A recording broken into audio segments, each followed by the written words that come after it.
Halo sobat, bagaimana kabar kalian? Semoga baik-baik saja ya. Kali ini kita akan menceritakan film yang diangkat dari kisah nyata tentang seorang pria bernama Papillon. Tanpa perlu berlama-lama langsung saja kita ke alur ceritanya. Di awal film diperlihatkan sebuah pintu besi ruang tahanan bawah tanah. Terdapat sebuah jendela kecil sebagai tempat para penjaga memberikan makanan pada tahanan yang ada di dalamnya. Tampak seorang tahanan yang berada di dalam memandang dari jendela kecil itu. Tahanan itu bernama Papillon. Lalu scene pun berpindah menunjukkan seorang pria yang tengah membobol sebuah brankas berisi berlian. Terlihat pria itu pun berhasil membuka brankas itu. Selanjutnya, ia pergi menemui seseorang di sebuah klub malam. Orang yang ia temui itu adalah bos yang memerintahkannya. Ia pun menyerahkan berlian hasil curiannya. Setelah sebelumnya ia mengambil beberapa untuk dirinya sendiri. Setelahnya, ia pun menemui kekasihnya yang kebetulan bekerja sebagai pelayan di klub tersebut. Ia pun menunjukkan berlian hasil curiannya pada kekasihnya. Wajah kekasihnya itu pun menjadi berbinar-binar. Begitu melihat berlian itu, dan malam itu ia pun langsung mendapat jatah mantap-mantap dari sang kekasih. Pagi harinya, saat mereka sedang mengobrol serius tentang masa depan, terdengar sebuah ketukan dari luar. Saat dibuka, ternyata sang pemilik apartemen datang bersama rombongan polisi yang langsung saja memborgol dan membawanya dengan tuduhan pembunuhan. Ia menduga itu adalah ulah bosnya yang mungkin saja mengetahui jika ia telah mengambil sebagian berlian itu diam-diam. Selanjutnya diperlihatkan sang kekasih yang datang menjenguknya di dalam tahanan. Ia pun meminta bantuan pada sang kekasih untuk mencari cara agar ia bisa lolos dari tuduhan fitnah itu, sebab jika tidak ia bisa terancam hukuman seumur hidup atau bahkan hukuman mati. Namun sang kekasih berkata meski ia mencoba berusaha, tapi sepertinya lawan mereka bukanlah orang sembarangan. Mereka tidak akan membiarkannya bebas begitu saja. Lalu penjaga pun membawa kekasihnya pergi dikarenakan waktu jam besuk yang telah habis.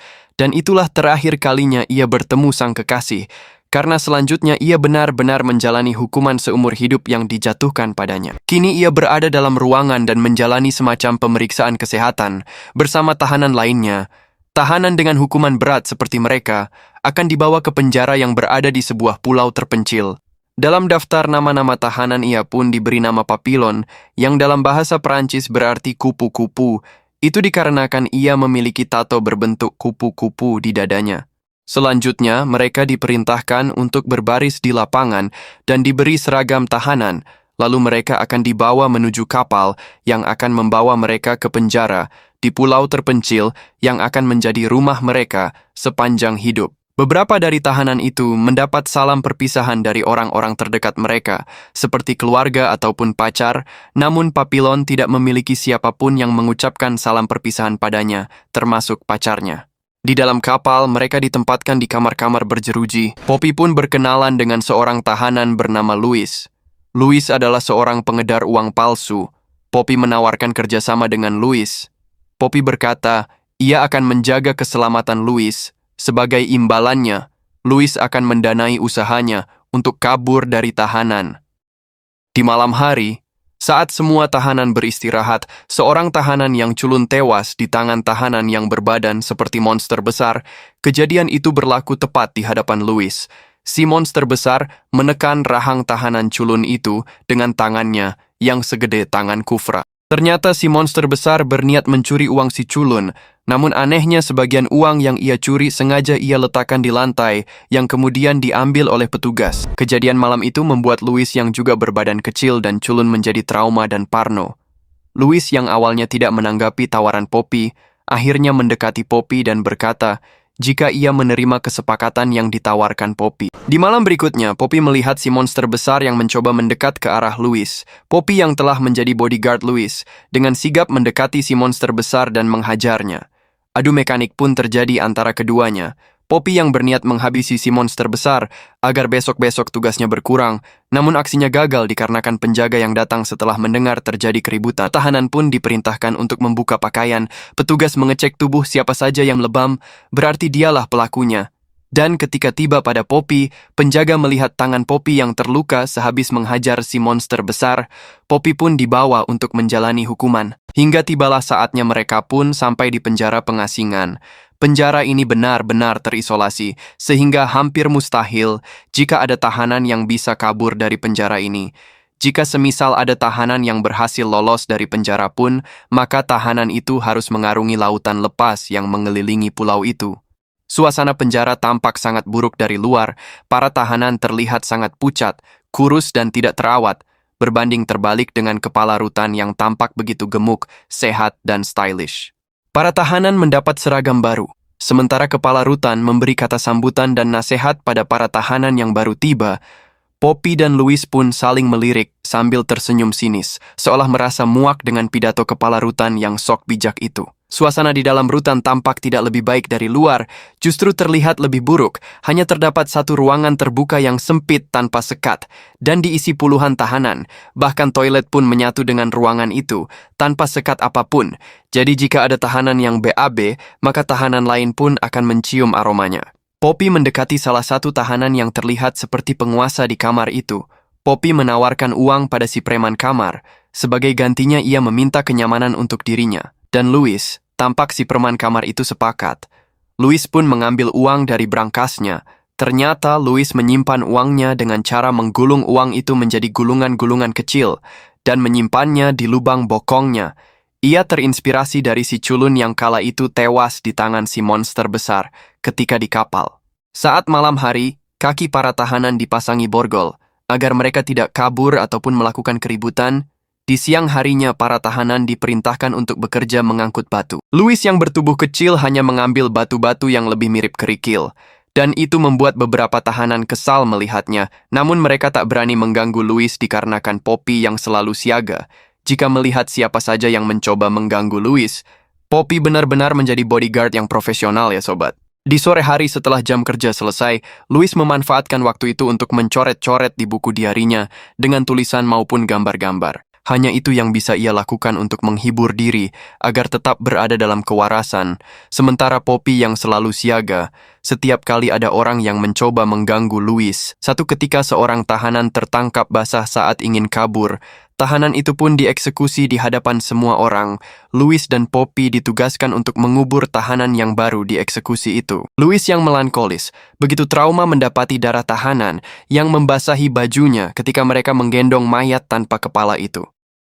Louis syok dan tak bisa bergerak, yang membuat para petugas marah dan mencambuk Louis. Melihat Louis yang mengerang kesakitan, Poppy pun menghantam kepala sipir itu dengan batu yang ia temukan, lalu ia pun berlari sekuat tenaga dari kejaran para sipir penjara yang tengah marah itu, dikarenakan rekannya yang terluka. Poppy berlari sekuat tenaga, hingga menyusuri sungai, yang akhirnya ia bertemu dengan seorang pria mucikari yang menyediakan wanita untuk para petugas rutan. Poppy meminta untuk ikut serta dengan kapalnya, namun tiba-tiba beberapa petugas datang dan menodongkan senjata dari belakang. Poppy pun akhirnya dibawa kembali ke penjara karena berusaha kabur. Poppy harus berada di ruang isolasi khusus selama 2 tahun. Biasanya, tahanan yang ditempatkan di situ akan berakhir gila, bahkan mati dengan sendirinya. Menjalani hari-hari di ruang tahanan yang sempit dan gelap sungguh sangat menyiksa. Setiap hari tahanan di tempat isolasi itu hanya mendapat jatah berupa air yang dibubuhi sedikit bumbu dan potongan sayur. Lebih mirip air cucian tangan ya sobat. Seringkali terlihat para sipir menyeret mayat tahanan yang tidak mampu bertahan. Satu ketika, petugas yang ia pukul dengan batu datang mengunjunginya. Petugas itu membalas dendam dengan menghajar Poppy. Namun Poppy hanya tersenyum, yang membuat penjaga itu semakin kesal dan menyebutnya gila lama-kelamaan. Poppy memang benar-benar kehilangan harapannya, hingga satu ketika paket berupa sepotong daging kelapa segar diantarkan padanya. Ternyata daging kelapa itu adalah kiriman dari Louis. Poppy pun menjadi semangat karena sahabatnya Louis Deiga masih mengingatnya. Louis tentu saja menyogok sipir untuk mengantarkan kelapa itu, karena ia tahu jika Poppy pastilah sangat kelaparan. Poppy pun menikmati daging kelapa segar itu dengan penuh senyuman, seolah itu adalah makanan paling lezat di dunia yang pernah ia makan. Bermodalkan daging kelapa dari Louis, Poppy pun melatih badannya dengan berolahraga agar tetap waras, dan agar fisiknya tetap kuat jika nanti memiliki kesempatan untuk kabur. Namun satu ketika, saat penjaga mengantarkan paket kelapa dari Louis, atasan penjaga itu melihat, keributan pun terdengar dari luar, dan sudah pasti ke depan tidak akan ada lagi paket kelapa yang akan datang pada Poppy. Kepala rutan akhirnya mengunjungi Poppy untuk menanyakan siapa orang yang telah mengiriminya kelapa itu. Poppy hanya diam saja, tidak mau menjawab, kepala rutan yang kesal pun memerintahkan penjaga untuk mengurangi jatah makanan Poppy menjadi setengah. Penderitaan Poppy pun semakin parah, jatah makan yang hanya cairan sup seperti air kobokan itu kini hanya tinggal setengah, tak ayal. Poppy pun semakin kurus kering. Di kesempatan lain, kepala rutan itu datang kembali menawarkan sup berisi daging. Saat Poppy ingin memakan sup itu, kepala rutan bertanya lagi, siapa orang yang mengirimkan kelapa padanya? Poppy lantas menyuapkan sup itu pada kepala rutan sebagai bentuk penolakan. Tinggal di ruangan gelap tanpa cahaya dalam waktu yang lama, membuat Poppy semakin kesulitan untuk menjaga kewarasannya. Ia pernah mencoba bundir dengan mendekap mulutnya menggunakan baju, mencekik lehernya. Kadangkala ia berhalusinasi seolah kembali ke masa lalunya, mengingat semua kejahatan yang pernah ia lakukan. Ada kalanya bayangan Louis Degas sahabatnya juga muncul. Terkadang ia pingsan lalu tersadar kembali, hingga waktu hukumannya berakhir, petugas mengeluarkannya dalam kondisi yang sangat lemah. Sementara Louis kini menjadi orang kepercayaan kepala rutan. Keahliannya di bidang surat menyurat dan keuangan cukup untuk dijadikan modal mengambil hati sang kepala rutan. Louis pun mendapatkan fasilitas yang tidak didapatkan tahanan lain. Antara lain, baju kerja yang rapi sesuai dengan fashion favoritnya.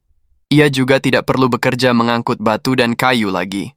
Selain itu, Louis juga bebas berkeliaran di sekitaran rutan itu. Louis mendatangi Papi di klinik rutan. Ia begitu sedih mendapati Papi yang dikabarkan menjadi gila. Ia pun meminta maaf atas semua yang terjadi pada Papi.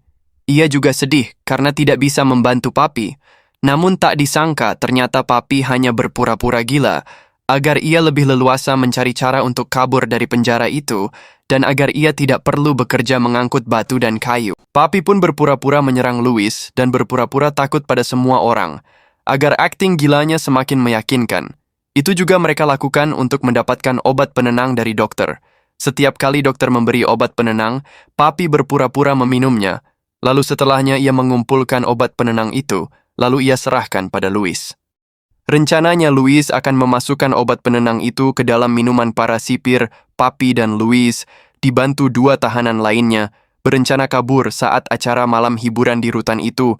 Mereka pun menjalankan semua aksi yang dibutuhkan, termasuk melumpuhkan si preman klinik, agar nantinya Papi bisa keluar dari klinik itu. Si preman klinik yang doyan lubang anus itu digoda oleh si culun yang selama ini menjadi korbannya. Saat sedang asik bergoyang gergaji, Papi datang menghajar si preman klinik dan mereka pun berhasil keluar. Sementara Louis telah sukses membuat semua penjaga pintu menenggak minuman bercampur obat penenang racikannya. Tinggal para petugas yang berada di lokasi acara, Louis mengantarkan minuman. Namun sialnya, hujan turun sebelum Louis menyajikan minuman. Semua petugas berhamburan berlindung dari hujan yang turun. Karena sudah kepalang tanggung, mereka terpaksa melanjutkan pelariannya. Sebab penjaga sudah menyadari jika ada beberapa sipir yang tidak sadarkan diri. Sirin rutan telah berbunyi. Mereka berempat melompat dari tembok rutan yang sangat tinggi. Louis yang melankolis tentu saja sangat ketakutan saat hendak melompat. Hal itu membuat pergerakan mereka menjadi sedikit lambat. Si badan kekar yang kesal sempat berkata, jika sebaiknya Louis ditinggalkan saja, sebab kakinya juga terluka parah. Namun Papi tetap bersikeras membawa Louis dengan memapahnya. Mereka kini berada di lautan lepas dengan kapal yang dibeli menggunakan uang terakhir milik Louis, yang tentu saja diambil dari brankas spesialnya, yaitu lubang bokongnya. Perahu yang mereka beli ternyata bocor di beberapa bagian, yang membuat papan perahu yang terendam air itu menjadi semakin rapuh dan rusak. Lagi-lagi si badan kekar berkata, agar Louis dibuang saja ke laut. Jika penumpang mereka berkurang, kemungkinan perahu akan bergerak lebih cepat. Papi tentu saja tidak setuju. Ia berkata bagaimana bisa badan kekar berpikir begitu, sementara perahu itu dibeli menggunakan uang Louis. Si badan kekar mengganti pilihannya menjadi si culun. Tanpa pikir panjang ia mendorong si culun. Kemarahan Papi memuncak. Ia menghajar si badan kekar. Papi yang selama ini kekurangan gizi dan kini berbadan kurus, tentu saja kalah power dari si badan kekar. Ia pun hampir mati di tangan si badan kekar. Louis yang melihat hal itu bergerak cepat mengambil pisau yang tergeletak. Louis menikam si badan kekar berulang kali secara membabi buta. Louis baru berhenti setelah Papi menyuruhnya berhenti, setelah melihat si badan kekar yang sudah tidak bergerak. Sekarang mereka tinggal bertiga. Bobot perahu menjadi ringan setelah mereka membuang mayat si badan kekar ke laut. Dari kejauhan terlihat badai yang sangat dahsyat. Angin kencang, hujan turun dan ombak laut yang tinggi. Perahu mereka yang kecil pun disapu oleh badai tersebut. Dan saat tersadar, Papi mendapati dirinya berada di sebuah gubuk. Ternyata mereka terdampar sampai ke pemukiman terpencil di Kolombia. Luis dan si culun juga berhasil selamat. Papi mengajak mereka untuk melanjutkan pelariannya, namun Luis berkata bahwa ia betah di tempat ini dan tidak akan pergi kemana-mana lagi. Si culun juga sama, ia memilih untuk menjadi penduduk di tempat itu. Akhirnya Papi pergi sendiri, kembali menuju ke Paris tempat asalnya. Di jalan Papi melihat petugas rutan yang datang ke tempat itu. Papi berbalik untuk memberitahu Luis dan si culun, namun para petugas telah menemukan mereka. Papi dan Luis dibawa petugas, kembali ke penjara. Sementara si culun tewas di tempat setelah peluru petugas yang menembus tepat di dadanya. Papi kembali dimasukkan ke ruang isolasi selama 5 tahun. Namun Papi tetap bisa bertahan hidup meskipun badannya sudah sangat kurus, rambut yang memutih dan hampir botak. Saat keluar kepala rutan justru memujinya karena ia mampu bertahan selama itu dan masih tetap waras. Penderitaan Papi belum berakhir. Setelah menghabiskan waktu di ruang isolasi selama 5 tahun, Papi dipindahkan ke penjara yang berada di sebuah pulau kecil yang lebih jauh lagi. Penjara ini biasa disebut Pulau Setan atau Devil's Island. Disinilah ia akan menghabiskan sisa hidupnya saat tiba yang terlihat hanya jeritan-jeritan para penghuninya yang rata-rata sudah gila. Namun Papi tidak menyangka jika di pulau itu ia masih bisa bertemu sahabatnya Luis. Mereka benar-benar seperti soulmate, ya sobat.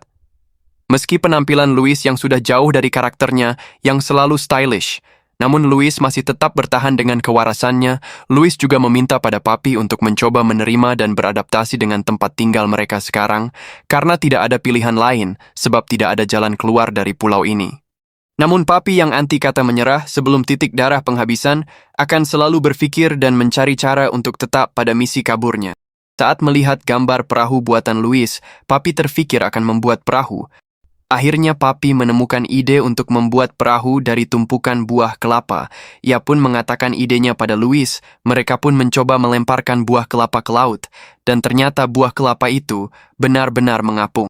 Papi dan Luis pun segera membuat perahu dari buah kelapa itu. Dan tidak butuh waktu lama, perahu sederhana itu pun selesai, hingga tibalah saatnya mereka akan pergi. Luis yang sebelumnya diam-diam memasukkan lukisan kupu-kupu seperti tato di tubuh Papi, ternyata ia tidak berniat untuk ikut.